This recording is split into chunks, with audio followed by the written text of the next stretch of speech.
Bonjour à toutes et à tous et bienvenue sur Eurosport EGCN pour le résumé de la 6e et avant-dernière étape du Tour de Catalogne. Entre Salou et Cambrils, 168 km 600. Il ne fait pas particulièrement beau aujourd'hui en Catalogne. Et on va voir ce que le peloton peut nous réserver. Une étape casse-pattes. On ne sait pas trop si les favoris peuvent se jouer la victoire d'étape et même renverser le classement général. Mais en tout cas, il y a de quoi faire, même si le profil, comme tous les jours, est un petit peu trompeur. On va avoir des difficultés en début de journée avant de redescendre sur Cambrils. Regardez, les imperméables sont de sortie et à l'avant, sortie à plus de 100 km de l'arrivée. Sergio Higuita, 3e du classement général à 7 secondes, le champion de Colombie. Et Richard Carapaz, le champion olympique, l'équatorien, qui est également placé au général. Lui, c'est le leader, Juan Almeida, avec son imperméable. La formation Emirates qui est à 3 minutes, qui contrôle jusqu'ici dans le groupe des leaders. Il y a également Quintana, 2e à 1 seconde. Juan Ayuso, son équipier chez Emirates. Mais ensuite, ça va être un bazar complètement désorganisé jusqu'à l'arrivée. Qui va rouler avec Emirates? Quasiment personne. Et avec ces reliefs incessants, on va voir que le duo colombiano-équatorien s'entend très bien et conserve ici 3 minutes 20 d'avance à 70 km de l'arrivée. C'est assez impressionnant. En Catalogne, ils n'ont pas de chance cette année. Les jambières, la veste de pluie et l'écart qui ne bouge pas du tout. On l'a dit, c'est désorganisé. Et les coéquipiers d'Ineos Grenadier, regardez, qui disent à la moto de s'en aller. Ah oui, là, c'est bien joué pour la formation Ineos Grenadier qui a placé Richard Carapaz en tête alors que Richie Porte avait abandonné plus tôt dans ce Tour de Catalogne. Et regardez, un seul coureur d'Emirates, Rui Costa, est derrière. Les coureurs d'Ineos qui contrôlent Marc Soler distancé à 46 km de l'arrivée alors que l'écart est toujours de 3 minutes 20.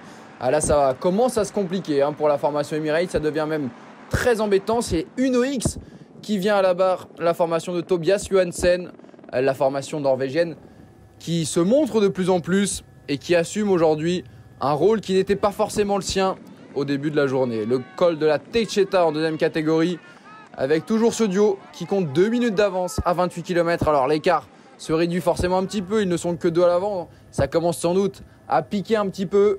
Le peloton est réduit, ça casse un petit peu et c'est complètement désorganisé. Juan Ayuso qui va même faire la descente et revenir se rapprocher à environ 1 minute 15, 1 minute de la tête de course. Mais lui, l'équipier du leader, Juan Almeida, c'est pas forcément le meilleur mouvement de la part du jeune espagnol de 19 ans. Au sprint intermédiaire, 3 secondes de bonification pour Higuita, 2 secondes pour Richard Carapaz. Et regardez, il y en a partout, 5 à l'avant, le peloton en file indienne ensuite. Et à 16 km, toujours 1 minute 12. Là, ça commence vraiment à se réduire. Juan Ayuso qui s'arrête, tout simplement. On dirait qu'il est en train d'envoyer un texto, mais non. Il attend ses équipiers de la formation Emirates et son leader, Juan Almeida. C'est inconcevable de voir cette tactique de la formation Emirates aujourd'hui. Problème de communication, sans doute. Alors qu'ici, Quintana, lui, était bien placé. Et on arrive dans le presque dernier kilomètre, 1 km 500. Higuita devant Carapaz, le champion de Colombie qui peut aller chercher le succès en plus du probable maillot de leader. Toujours 1 minute d'avance à l'approche de la flamme rouge. Higuita qui emmène, Carapaz qui ne passe plus. Lui, le champion d'Équateur du contre-la-montre cette année, il n'avait pas décroché le titre de la course en ligne et peut-être aujourd'hui va-t-il décrocher la victoire d'étape. Higuita, rapide, qui lance le sprint en tête à 100 mètres de la ligne. Sergio Higuita toujours en tête à 25 mètres, mais Richard Carapaz qui va faire produire son effort sur les tout derniers mètres pour s'imposer d'un tout petit boyau devant Sergio Higuita. Regardez, au ralenti vu de face, ça ne s'est pas joué à grand chose entre Richard Carapaz et Sergio Higuita. L'étape pour Carapaz et la tête du classement général pour Sergio Higuita à la veille de l'arrivée finale du côté de Montjuic à Barcelone. Et le reste du peloton qui va venir chercher les accessites avec notamment Caden Groves, comme quoi la course était vraiment débridée puisque le sprinter australien Caden Groves vient prendre la 3e place en réglant le sprint du peloton. Quentin Paché est 5e et regardez la joie entre Richard Carapaz, le champion olympique, et Jonathan Castroviro, son équipier espagnol de la formation Ineos. 48 secondes sur la ligne pour le peloton où Simone Velasco est 4e, Quentin Paché 5e, Yann Bakelans 6e. Dans cette 6e étape, Richard Carapaz qui décroche le 2e succès de sa saison et un beau succès aujourd'hui au classement général. Higuita prend la tête avec 16 secondes d'avance sur Carapaz, 52 désormais sur Almeida et 53 sur Quintana. Juan Ayuso est à 1 minute et 8 secondes.